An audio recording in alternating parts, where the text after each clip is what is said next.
오늘 저는 본문, 짧은 본문이지만은 이 본문 말씀을 가지고 내가 당한 일이 도리어라는 제목으로 한 세 가지의 말씀을 함께 나누고, 여전히 오늘 본문에 등장하는 빌립보 교회와 똑같은 그런 상황 가운데 있는 우리의 삶의 현장 가운데 적용해 보도록 하겠습니다. 바울이 13가지 서신을 기록하였는데 그 중에 옥중 서신이 4가지가 있습니다. 바로 에베소서, 골로새서, 그리고 빌립보서, 빌레몬서입니다. 오늘 이 본문 빌립보서는 사도 바울이 감옥에 투옥되었을 때에 빌립보 교회, 원문에 보면은 아델포이, 빌립보 교회 형제들에게 기록한 바로 서신 내용입니다. 빌립보 교회는 사도 바울이 제2차 전도 여정 시에 함께 동행했던 바로 실라와 누가와 그리고 디모데와 함께 세워나간 마게도냐 첫성이었습니다. 첫성에 있었던 하나님의 교회였습니다. 그 멤버를 보게 되면은 바로 자주장사 루디아라고 하는 여성 CEO가 있었고, 그리고 점치는 귀신 들렸다가 사도 바울에 의해서 고침을 받았던 한 여인이 있었고, 그리고 사도 바울 일행이 감옥에 억울하게 투옥되었을 때에 자결하려다가 오늘 사도 바울의 권면을 통해서 예수 그리스도를 믿었던 빌립보 감옥에 한 간수가 있습니다. 그리고 또 유오디아와 순두계라고 하는 여성 지도자들이 있었고, 클레멘트라고 하는 그런 성도들이 있습니다. 자, 이러한 이 빌립보 교회가 에바브로디도라는 사람 편을 통해서 사도 바울이 감옥에 투옥되었다라는 그런 소식을 전해 듣게 됩니다. 분명히 사도 바울 선생이 떠날 때에는 복음을 증거하기 위해서 떠났는데 들려오는 소식이 감옥에 투옥되었다. 빌립보 교회 성도들이 들었을 때에 여러분 기쁘겠습니까? 전혀 기쁠 것 없습니다. 불안합니다. 왜냐하면 지도자가 투옥되었으니 언제 만날지도 모르고, 그 당시의 상황은 예수 그리스도를 증거하다가 죽어나간 사람들이 한둘이 아니었기 때문입니다. 그래서 지금 한 걱정을 하고 있는 이 빌립보 교회 형제들에게, 자매들에게, 성도들에게 사도 바울이 쓴 내용이 바로 오늘 본문의 내용입니다. 제가 한번 읽어드립니다. 형제들아, 내가 당한 일이 도리어 복음 전파의 진전이 된 줄을 너희가 알기를 원하노라. 오늘 이 말씀을 보니까 빌립보 교회 성도들은 모르고 있는 겁니다. 지금 사도 바울의 그 마음을 꿰뚫고 있지 못하는 겁니다. 만약에 오늘 이 사도 바울이 오늘 본문 말씀을 통해서 이렇게 권면하고 나는 괜찮다, 오히려 기뻐해라, 이렇게 권면하지 않았다면 그 멤버들, 구성 멤버들이 어떻게 하겠습니까? 혹시 이런 편지를 썼다면 어떻게 될까요? 나 하나님의 일을 하다가 감옥에 갇혔습니다. 내가 아무리 보아도 내게도 앞길이 보이지 않습니다. 막막합니다. 절막합니다. 만약에 이런 내용을 가지고 빌립보 성도들에게 서신을 보냈다면 그 멤버들이 누구를 의지하며 누구를 바라보며 살겠습니까? 그러나 빌립보서에 보면은 16번이나 동일하게 반복되는 명령어가 있습니다. 기뻐하라는 얘기입니다. 우리 지도자가 지금 감옥에 갇혔지만은 하나님께서 함께 하시는구나. 오히려 지도자가 갇힘으로 인하여서 복음이 더욱더 전파되는구나. 비록 멀리 떨어져서 함께 할 수 없었지만은 그 구성원들로 하여금 오히려 소망을 갖게 하고 기쁨을 갖게 하도록 하기 위해서, 위로하도록 하기 위해서 오늘 사도 바울이 에바브로디도라는 인편을 통해서 오늘 이 본문의 내용을 기록하였습니다.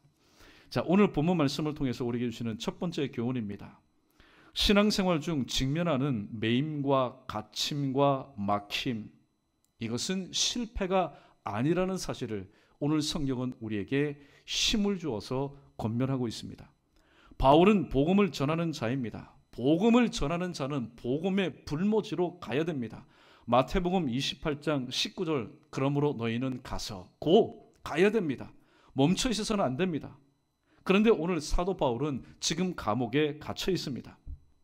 그렇다면은 오늘 이 사도 바울은 실패한 인생입니까? 사도행전 16장 6절과 7절 말씀에 성령이 아시아에서 말씀을 전하지 못하게 하시거늘, 7절 말씀에 보면은 무시아 앞에 이르러 비두니오라 가고자 애쓰되 예수의 영이 허락하지 아니하시는지라. 오늘 저는 기록된 말씀을 그저 읽고 여러분은 들었습니다. 그러나 오늘 이 사도 바울의 그 마음은 어떠했을까요? 내가 지금 세상에 일하는 것 아닙니다. 제1차 전도 여정식 가운데 함께 하셨던 하나님, 어려울 때마다 고비 때마다 힘주시고 은혜 주시고 위로하여 주셔서 사명을 감당하게 하신 하나님, 그 동일한 하나님 성령님 예수의 영께서 오늘 허락하지 아니하였다. 말씀을 전하지 못하게 하였다. 여러분, 답답한 것, 이것만큼 답답한 게 있겠습니까? 하나님께서 왜 그러실까? 제2차 전도 여정 시작부터 막힘으로 인해서 오늘 사도 바울은 지금 난감한 상황 가운데 있습니다. 그러면 이 사도 바울의 일행, 막힘으로 인해서 어떻게 할 수 없는 이 사도 바울 일행은 실패한 인생입니까? 아닙니다. 사도행전 16장 23절에 보면은 물론 중간에 자주장사 루디아를 통해서 복음의 첫 열매를 얻었고, 또 점치는 귀신 들린 여인을 고쳐줌으로 인해서 또 복음의 두 번째 열매를 얻었습니다. 그러나 이것이 발단이 되어서 오늘 합법적이지 못한 이 빌립보 법정의 그 부당한 판정으로 인해서 빌립보 감옥에 갇히게 되었습니다. 오늘 이 사도 바울의 마음이 어떨까요? 처음에는 이 시작할 때부터 하나님께서 허락하지 않음으로 인해서 많은 어려움을 겪었는데 이제 복음의 열매가 한둘씩 맺어지는데 억울하게 감옥에 갇히게 되었습니다. 그러나 오늘 갇힌 그 빌립보 감옥에는 간수라는 사람이 있습니다. 이름 모를 간수가 있었습니다. 하나님께서는 어쩌면은 이름 모를 이 간수 그리고 그의 가정을 구원하시기 위해서 사도 바울로 하여금 갇히게 하는 그런 방법을 하나님께서 사용하여 주셨습니다. 즉 제2차 전도 여정 시작부터 막힘으로 인해서 실패한 것이 아니라 오히려 이로 인해서 간수와 누디아와 점치는 여인을 예수 그리스도를 믿게 하여서 구원을 얻게 하는 바로 복음의 진전을 나타내었습니다. 우리가 잘 알고 있는 창세기 37장 23절을 말씀 보면은 그를 잡아 구덩이에 던지니 그 구덩이는 빈 것이라 그 속에 물이 없었더라. 누구를 향한 말씀입니까? 17세 되기까지 아버지 야곱에 의해서 늘 채색 옷을 입고 애지중지 곱디곱게 자란 요셉에 관한 이야기입니다. 그런데 요셉이 하루아침에 궁덩이에 빠졌습니다. 여러분, 왜 빠졌습니까? 바로 이복 형제들의 미움을 받았기 때문입니다. 웅덩이에 빠졌다가 또 어떻게 됩니까? 오늘 노예로 팔리게 되었습니다. 예수님보다 10개 모자란 은 20에 팔리게 되었습니다. 이제 그곳에서 열심히 일한 결과 가정 총무가 되는 그런 지위가 향상되었지만은 보디발의 아내의 연고로 인해서 그 유혹, 오늘 눈만 감으면 되는데 하나님 앞에서 내가 득지할 수 없다라는 그 신앙 고백을 통하여서 억울하게 또 감옥에 갇히게 되었습니다. 웅덩이에 빠지게 되었습니다. 노예로 팔리게 되었습니다. 나중에는 죄인 취급당하게 되었습니다. 그렇다면은 이 하나님의 꿈을 가졌던 이 요셉은 실패한 인생이라고 우리가 말할 수 있습니까? 예, 맞습니다. 웅덩이에 빠졌을 때에, 노예로 팔려갔을 때에, 또 옥에 갇혔을 때 그 순간 단편만 딱 잘라서 보면은 이 요셉은 실패한 인생입니다. 소망이 없는 인생입니다. 그러나 창세기 41장 43절에 보면은 애굽왕 바로가 꾼 그 꿈을 그 모든 사람들은, 박사와 술사들은 풀지 못했지만은 오늘 뒤늦게 술 맡은 관원장이 나의 허물을 기억합니다. 2년 전에 내가 옥에 갇혔을 때 요셉이라고 하는 사람이 있었는데 그 사람이 내 꿈을 풀어주었습니다. 그러므로 바로 왕의 꿈도 풀어줄 겁니다. 왕 앞에 나왔습니다. 왕이 꾼 꿈을 해석하였습니다. 야, 이렇게 지혜로운 사람을 우리가 어디서 얻을 수 있겠느냐. 그래서 창세기 41장 43절에 보니까 과정에는 힘들고 어렵고 실패투성인 것 같고 오늘 저 요셉이 커서 무엇이 될까? 모든 사람들이 염려, 근심, 걱정하였던 이 요셉은 하나님의 구속의 역사, 출애굽의 장차 일어나게 될 출애굽의 역사 가운데 시발점, 바로 시작이 되었다라는 사실입니다. 우리가 잘 알고 있는 또한 누가복음 5장 5절 상반절에 보면은 시몬이 대답하여 이르되 선생이여 우리들이 밤이 맞도록 새도록 수고하였을 때 잡은 것이 없습니다라고 고백하고 있습니다. 오늘 이 고백은 갈릴리 바다에 처음 나가서 그물을 던진 바로 초짜 어부 베드로의 얘기가 아닙니다. 이 베드로는 갈릴리 바다 가면은 자 바람이 언제 부는지 또 어디가 깊은지 눈만 감아도 훤히 알고 있는 베테랑이었습니다. 그 베테랑이 동료와 함께 밤새도록 그물을 던졌습니다. 그런데 그 그물을 던졌지만은 잡은 것이 없지만은 여러분 한 마리도 잡지 못한 겁니다. 얼마나 여러분 실패했습니까? 얼마나 좌절했습니까? 자, 그렇다면은 밤새도록 그물을 던졌어도 얻은 것이 없는 이 베드로는 실패한 인생이었습니까? 그날 아침 그물을 다 정리해두고 내일은 좀 달라지겠지, 그렇게 휴식을 취할 때에 나사렛 예수, 목수인 이 예수가 와서 자기 배에 앉아서 설교하신 후에 자기에게 말씀합니다. 너는 깊은 데로 가서 그물을 내려 고기를 잡으라. 이후에 예수님께 받은 사명이 뭡니까? 지금은 비린내 나는 생선을 잡는 업이었지만은 예수님을 만난 뒤에 그 실패의 밤 이후에 베드로는 사람을 낚는 업을 하는 큰 사명을 바로 얻게 되었습니다. 우리 또한 그 시대 그 사람은 아니지만은 21세기를 살아가는 저와 여러분, 우리 모두도 마찬가지입니다. 가정에서 때로는 막힌 일이 있고, 직장에서, 사무실에서, 사업장에서 꼬인 일도 있을 것이고, 때로는 매이는 일도 있을 겁니다. 이때 저와 여러분은 무엇을 어떻게 해야 할까요?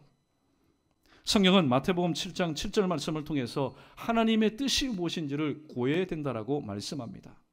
내가 막히는 것도, 내가 꼬이는 것도, 내가 갇히는 것도 하나님의 허락이 없이는 이루어지지 않기 때문입니다. 그러므로 나의 삶 가운데 긍정적이고 좋은 일만 하나님께서 주신 복이요 형통이요, 그렇지 못한 일은 하나님과는 상관이 없는 일이다. 여러분, 그렇게 하시면 안 됩니다. 그러면은 이 말씀이 위배되는 거죠. 고난당하는 것이 내게 유익이라. 고난은 별로 좋은 게 아닙니다. 그러나 고난을 통해서 하나님은 찾아오셔서 당신의 백성을 단련시켜 주시기 때문입니다. 예레미야 33장 3절에 보면은 너는 내게 부르짖으라 내가 내게 응답하겠고 내가 알지 못하는 크고 은밀한 일을 내게 보이리라. 할렐루야. 여러분 보이지 않습니까? 보고 싶습니까? 그러면은 말씀대로 한번 여러분 기도해 보십시오. 부르짖어 보십시오. 하나님, 예레미야 33장 3절 말씀에 보니까 너는 내게 부르짖으라 내가 내게 응답하겠고 네가 알지 못하는 크고 은밀한 일을 내게 보이리라. 주님께서 분명히 약속해 주지 않았습니까?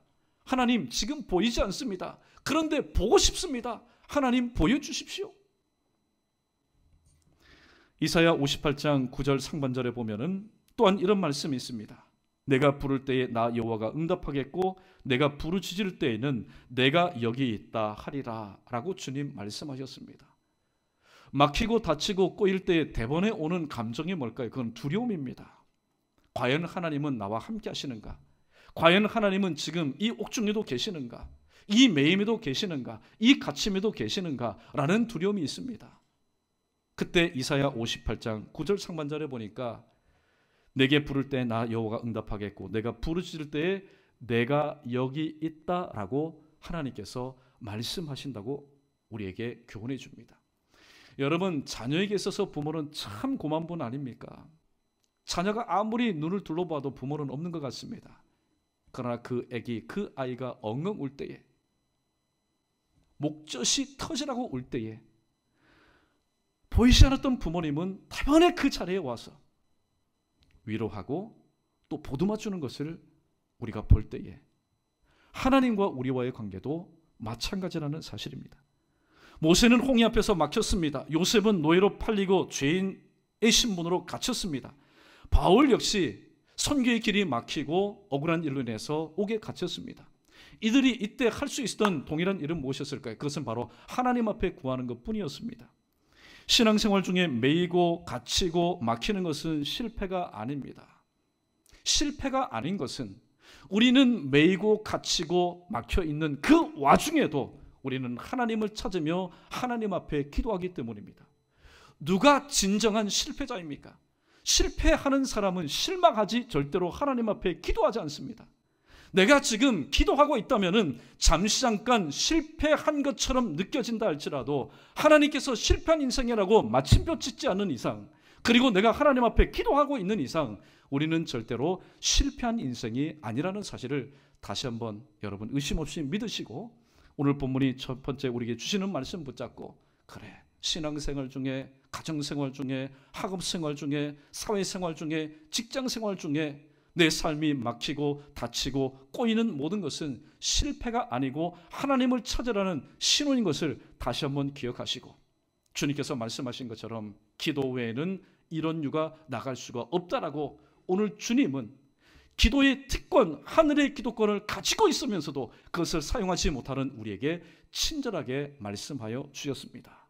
기도가 우리의 모든 것을 해결할 수 있는 바로 하나님의 능력임을 다시 한번 기억하시고, 오늘 또 이런 일들 가운데 있을 때 그냥 마음 답답해하지 마시고, 때로는 불평 원망하지 마시고, 오늘 믿음의 선진들이 그렇게 본을 보여주었던 것처럼 하나님의 뜻이 무엇인가, 절대로 기도의 창구 외에는 하나님의 뜻이 무엇인가를 우리가 알 수 없기에 오늘 또 기도를 통하여서 내 모든 일들을 향한 하나님의 뜻이 무엇인지를 다시 한번 기억하시고, 오늘도 사도 바울처럼 하나님의 뜻이 무엇인지를 다시 한번 깨달은 뒤에 더욱더 진일보하는 그런 삶을 살아갈 수 있는 저 여러분, 우리 모두 되기를 주님의 이름으로 축원합니다. 두 번째, 복음에는 반드시 고난이 그림자처럼 따라다닙니다. 다른 말로 표현하면 예수가 전파되는 곳에는 반드시 세상의 사람들의 상황의 환경에 핍박이 있다라는 말씀입니다. 요한복음 1장 5절이 그 이유입니다. 빛이 어둠에 비치되 어둠이 깨닫지 못하더라. 어둠이 있는 곳에 빛이 비쳤습니다. 어둠이 만약에 깨달았다면 동서남북에서 와서 오 주님 나를 구원하시기 위해서 이 땅에 오심을 감사를 드립니다. 내게 오늘 어떤 생명의 말씀을 주시겠습니까?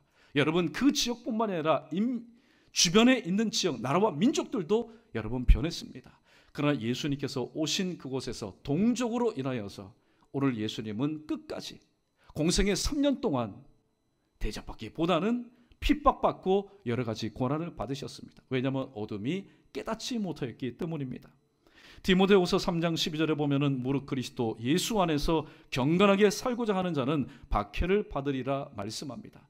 내가 예수 그리스도를 믿는다면은 전도 받았을 때 말씀처럼 고생 끝 행복 시작되어야 되는데, 저주 끝 축복이 시작되어야 되는데, 왜 예수 그리스도를 믿은 다음에 나의 삶 가운데 이렇게 더 어려움이 있는가? 사랑하는 성도 여러분, 오늘 말씀에 근거해서 내가 이 땅에서 뒤섞이고 동화되고 어울리고 살지 않고 구별된 말씀처럼 내가 거룩하니 너희도 거룩하라는 이 말씀 붙잡고 주님 뜻대로 살기를 원한다면 오늘 말씀처럼 반드시 어떻게 해요? 박해가 있다라고 주님은 말씀하고 있기 때문입니다. 고린도후서 6장 14절과 16절 말씀에 보면은 사도 바울이 믿는 자가 세상과 어울릴 수 없는 이유에 대해서 이렇게 말하였습니다. 너희는 믿지 않는 자와 멍에를 같이 함께 매지 말라. 의와 불법이 어찌 함께하며 빛과 어둠이 어찌 사귀며 그리스도와 벨리알이 어찌 조화되며 믿는 자와 믿지 않는 자가 어찌 상관하며 하나님의 성전과 우상이 어찌 일치되리요? 라고 말씀하였습니다. 오늘도 이 땅에서 신앙생활하면서 조금 더 거룩한 부담감을 드립니다. 제대로 된 신앙생활, 온전한 신앙생활 하기를 원하면서 오늘 세상에서 위로받고 또 세상과 어울리며 세상과 화평하게 지내려고 하면은 그것은 잘못된 겁니다. 내가 어정쩡하게 신앙생활하고 대충 신앙생활하려면은 세상과 어울릴 때도 부담이 없습니다. 그러나 온전한 신앙생활, 제대로 된 신앙생활을 하려면은 여러분 가정에서 또 직장에서도 마찬가지고 학교에서도 마찬가지고 사람들이 있는 곳에서 우리는 표적이 되고 우리는 지탄이 대산이 될 수밖에 없습니다. 그들이 미워서가 아닙니다. 내가 바로 예수 그리스도를 믿기 때문입니다. 그러나 오늘 두 번째 대제 말씀처럼 복음에는 반드시 고난이 그림자처럼 따라다닌다. 고난만 따라다니는 것이 아닙니다. 항상 성도의 고난이 있는 곳에는 하나님의 위로가 있고 하나님의 눈물 닦아주심이 있고 하나님의 붙잡아주심이 있고 하나님의 품어주심이 있습니다. 그것들이 고난보다도 더 크고 더 높고 더 깊기 때문에 우리는 어떠한 슬픔과 어려움 가운데 있다 할지라도 우리는 다시 한번 회복되어서 눈물을 닦고 앉았던 곳에서 툴툴 털고 일어나서 하나님께서 허락하신 그 길, 여러분 세상에 보일 것 있습니까? 그러나 기도하는 자의 그 눈에 보이는 주님의 그 뒷모습 바라보면서 우리는 또한 앞으로 나가게 되는 겁니다. 복음에는 반드시 고난이 있지만은 고난만 뒤따르는 것이 아니라 그 고난을 능히 품고 능히 감당할 수 있는 하나님의 위로와 하나님의 격려와 하나님의 품어주심도 있다는 사실을 다시 한번 기억하시고, 신앙생활 중에 오늘 또 여러분, 하나님, 하염없이 흐르는 내 눈물 누가 닦아주렵니까? 지금 마음속 깊이 뼛속 깊이 지금 저며오는 이 아픔과 상처와 고통 누가 위로해 주시렵니까?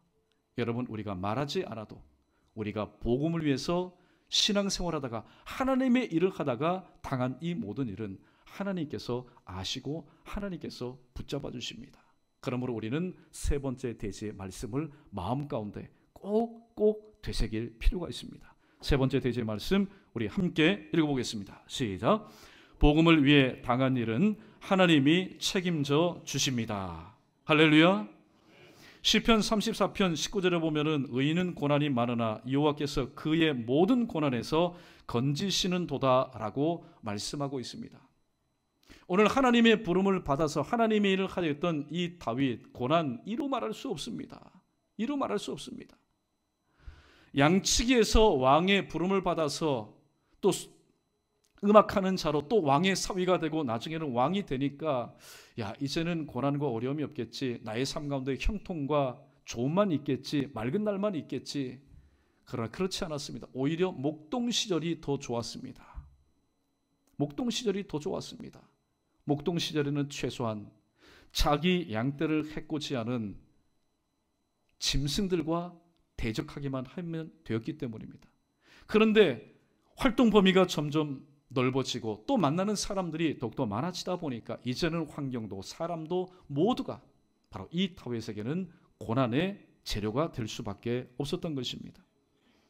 오늘 사도 바울은 디모데후서 4장 16절과 17절에서 오늘 이렇게 고백하고 있습니다. 우리가 생각할 때 사도 바울은 하나님께서 이방의 그릇으로 사용하시기 위해서 때마다 많은 사람들을 동력해 하셨다. 예, 맞습니다. 그러나 오늘 이 고백을 통해서 사도 바울도 홀로였던 때가 있었던 것을 봅니다. 그러나 사도 바울의 고백을 한번 들어보십시오. 내가 처음 변명할 때에 나와 함께 한 자가 하나도 없고 다 나를 버렸으나 그들에게 허물을 돌리지 않기를 원하노라. 주께서 내 곁에 서서 나에게 힘을 주심은 나로 말미암아 선포된 말씀이 온전히 전파되어 모든 이방인들이 듣게 하려 하심이니 내가 사자의 입에서 건짐을 받았느니라. 할렐루야. 오늘 사도 바울이 보통 성령에 충만하지 않고 보통 인성을 가졌다면 이 말을 했을 겁니다. 그래, 세상에 믿을 사람 하나도 없다. 무엇인가 사역이 있고 사명이 있어서 그리고 길이 열리고 사람들이 모일 때에는 함께하였지만은 이제는 길도 보이지 않고 막히고 닫히고 그리고 주도했던 내 자신이 갇혀있다 보니까 사람들이 한두 명씩 떠나갑니다. 그러나 그들을 향해서 오늘 사도 바울은 그들의 허물을 그들에게 돌리지 않겠다라고 얘기하고 있습니다. 일반 성정을 가진 사람은 도무지 할 수 없는 얘기입니다. 그러나 그렇게 고백할 수 있었던 것은 바로 뒤에 나오는 말씀, 주께서 내 곁에 서서 나에게 힘을 주셨기 때문이다. 힘을 주셨기 때문이다 라고 말하고 있습니다. 오늘도 신앙생활할 때 저도 마찬가지고 우리 모두도 마찬가지입니다. 하나님께서 내 곁에 서서 나에게 힘을 주시고 위로해 주지 않으면은 오늘 화살은 누구에게 나갑니까? 나와 함께 신앙생활하지만은 내가 볼 때에, 내가 판단할 때에 내게 도움이 되지 않고 내가 볼 때에 내 수준에 미치지 못하는 사람들, 동력자를 향해서 화살과 비난이 쏟아지게 됩니다. 그러나 그렇게 하지 않고 오히려 뒤어진 일을 통해서 하나님 감사합니다. 그도 형편이 있겠지요. 그도 상황이 있겠지요. 그도 떠난 이유가 있겠지요. 그렇게 오늘도 품을 수 있는 것은 바로 그들로부터 받은 위로 때문이 아니라 내 곁에 서서 나와 함께 하시고 나에게 힘을 주시고 나에게 은혜를 베풀어 주시고 나를 위로하시는 하나님이 나를 붙들어 주시기 때문에 우리는 주님의 마음을 품고 그러한 사람들을 대할 수가 있다는 사실입니다. 그래서 오늘 이사야 선지자는 41장 10절에서 오늘 이렇게 말합니다. 복음을 위해 당한 일, 이로 인해서 두려워하는 자들, 이로 인해서 놀라는 자들, 이로 인해서 어찌할 줄 모르는 자들에게 오늘 이러한 말씀을 주십니다. 우리 크게 한번 고백해 보겠습니다. 시작. 두려워하지 말라. 내가 너와 함께함이라. 놀라지 말라. 나는 내 하나님이 됨이라. 내가 너를 굳세게 하리라. 참으로 너를 도와주리라. 참으로 나의 옳은 의로운 손으로 너를 붙들리라. 할렐루야. 여러분, 오늘 우리 믿는 사람이 오늘 또 다시 한번 회복될 수 있는 이유가 무엇입니까? 그건 바로 하나님의 말씀이 있기 때문에. 하나님은 우리로 하여금 하나님의 말씀을 듣고 하나님의 말씀에 순종하고 하나님의 말씀을 믿을 때에 회복될 수 있도록 영적인 DNA를 우리에게 허락해 주셨기 때문에 오늘도 이러한 상황 가운데서 우리는 하나님의 말씀으로 인해서 회복될 수밖에 없습니다. 시편 119편 50절 말씀에 보면은 주의 말씀은 나의 고난 중에 위로라. 주의 말씀이 나를 살리셨다. 할렐루야. 여러분, 내 가정이 회복되고 직장이 회복되고 사업이 회복되고 자녀가 형통하게 되는 것은 뭐 돈의 문제, 상황의 문제가 아니라는 겁니다.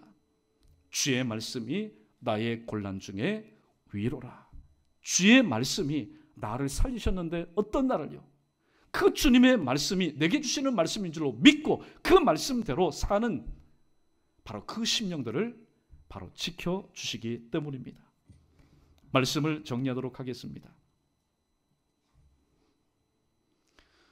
오늘 살아가면서 시대는 다르지만은 또 사람도 다르지만은 2000년 전에 사도 바울과 그의 일행도 주의 일을 하다가 그들은 매인 바 되었고 갇힌 바 되었고 그리고 막힌 바 됨을 체험하였습니다. 우리도 또한 마찬가지입니다.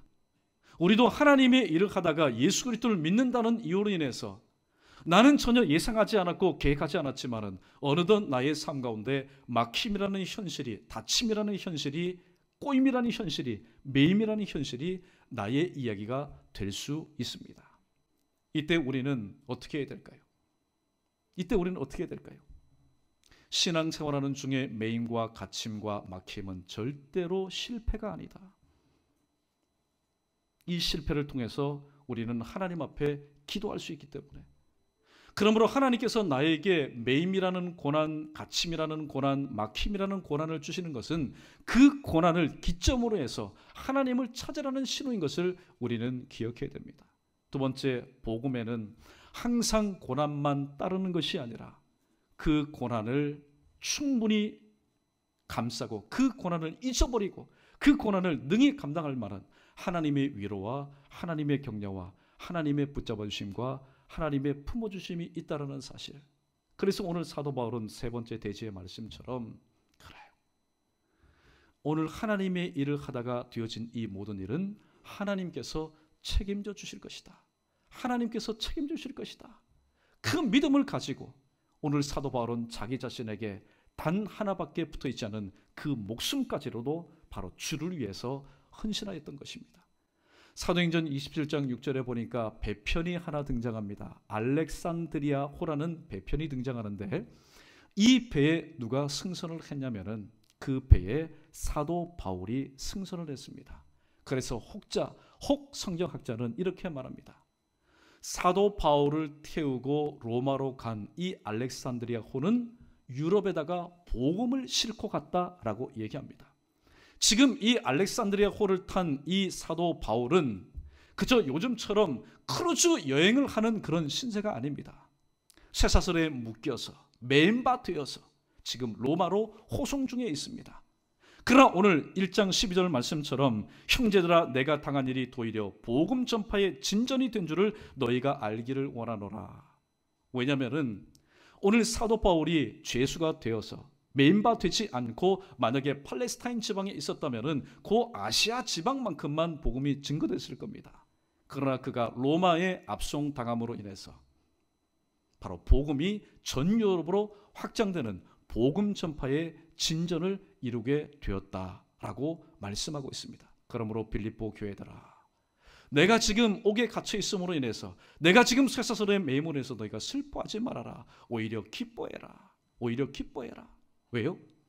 내가 매임을 통해서 바로 복음 전파의 진전, 예수 그리스도가 이 땅 가운데 확장되는, 하나님의 나라가 확장되는 그런 은혜가 있기 때문이다 라고 오늘도 슬퍼하고 염려하며 걱정하는 빌립보 교회 성도들을 위로하면서 이 말씀을 기록했던 것입니다. 오늘 이 말씀을 우리의 삶 가운데 적용해 봅니다. 지금 오늘 예배 드리는 여러분들 애써 표정을 여러분 관리하는 줄 압니다. 그러나 여러분 속내 하나님만이 아시죠. 하나님만이 아실 겁니다. 야, 예배 이후에 또 월요일부터 해야 될 것들이 참 많은데, 결제해야 될 것도 참 많고, 극복해야 될 것도 참 많고, 지난 토요일까지 아둥바둥 대다가 또 놓고 온 것 이제 또 새롭게 해야 되는데, 여러분 앞이 캄캄한 일이 많을 겁니다.